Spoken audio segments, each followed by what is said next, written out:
Okay, I want you to picture something for a second. Imagine a school where kids are taught to worship Kim Jong-un, where they're told that North Korea is literally a paradise on Earth. Now, where do you think a school like this would be? Pyongyang, maybe? Somewhere on the border? Well, the answer is probably a lot closer to home than you'd ever guess. The answer is Tokyo, Japan.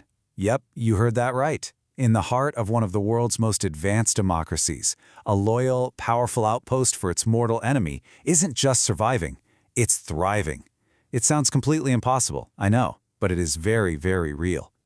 So get this, inside these schools, students literally line up, bow to portraits of North Korea's leaders, and sing the North Korean national anthem. The history they're taught is a total alternate reality, one where Pyongyang is the richest city in the world and South Korea is a desolate wasteland. These kids are born in Japan, yet they are taught from day one to despise the very country they call home. And that brings us to the big question here. Why on earth does a place like this even exist? How can a network that's loyal to a hostile, totalitarian regime operate so openly inside a peaceful, democratic nation? Well, the answer is so much more complex and, frankly, so much more tragic than you might imagine. To really wrap our heads around this, we first need to look at the organization that's pulling the strings behind these schools. Because, you see, this isn't just about education. It's about a hidden network with some deep and at times very dangerous connections. This community is known as Chongryon.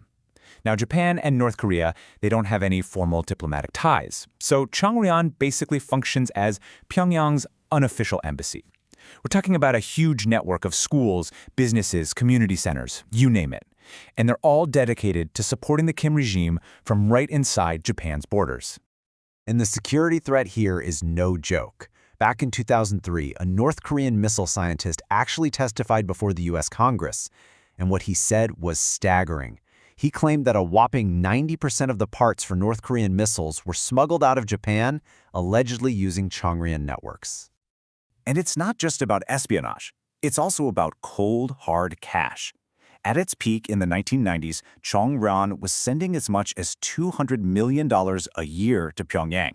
A lot of this cash came from businesses like pachinko parlors and restaurants, and it became this absolutely vital financial lifeline for the isolated regime.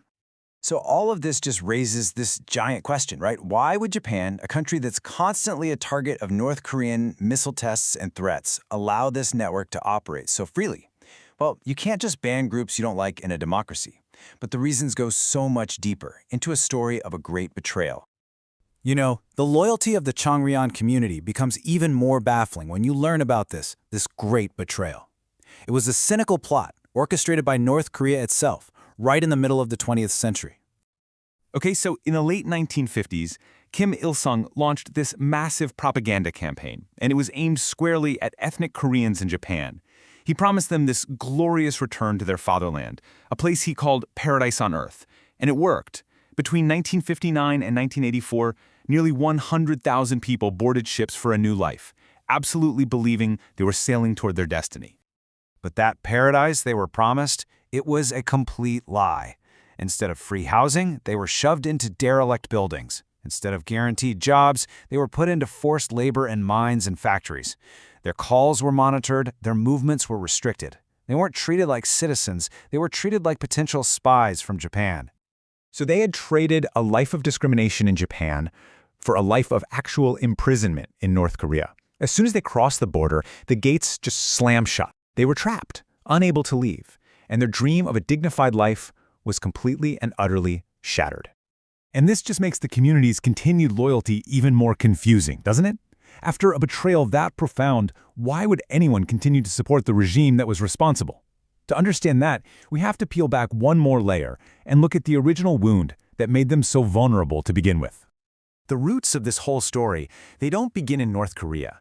They begin in Japan, during a period of really brutal imperial expansion. And it's this history that created a people who were desperate for an identity. This quote from Lee Oxian, a survivor of Japan's military sexual slavery system, it captures the sheer brutality of that era. She was only 14 when she was abducted. Her testimony, and that of thousands of others, it reveals a history of just unimaginable suffering. From 1910 to 1945, Japan occupied Korea. And this wasn't just a political occupation, it was an attempt at cultural annihilation. Korean names were banned, the language was forbidden, and millions were forced into labor for the Japanese war machine. Many of the ethnic Koreans living in Japan today are the descendants of those forced laborers. And after the war, their suffering didn't stop. Japan systematically stripped them of their rights. First, they lost the right to vote. Then an alien registration law reclassified them as foreigners in the only country they'd ever known. They were barred from public jobs, paid less than their Japanese counterparts, and their children were denied citizenship. So you see, their situation was just impossible. They were rejected by Japan, their ancestral home of South Korea was devastated by war, they were a people completely adrift, without a nation and without an identity. And it was this deep existential void that North Korea was about to exploit perfectly. And that brings us to the final and really the most human part of this story. Because this isn't just about geopolitics or history, it's about a fundamental quirk of the human brain that honestly affects all of us. Neuropsychology has this concept called identity preservation. Basically, it's the powerful, often unconscious drive to defend the group that gives us our sense of belonging. And this drive is so strong that it can often override facts, evidence, and even our own well-being. You see, our brains are hardwired for belonging, not necessarily for truth.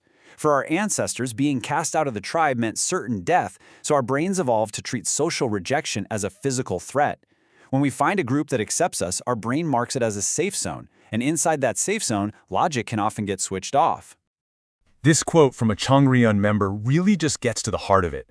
The pain of their history with Japan is so raw that it fuels their identity. And North Korea offered them an alternative, a story where they were the proud victims, not the unwanted outsiders. So why does the lie persist even after the Great Betrayal?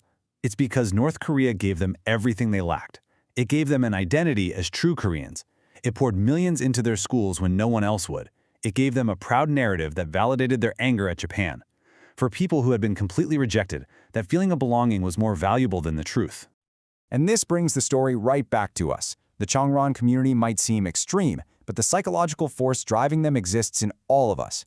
When a belief is tied to our identity, our politics, our nationality, our favorite team, our brains work to protect it. So the final question isn't just about them, it's about us. What part of your own identity is immune to logic?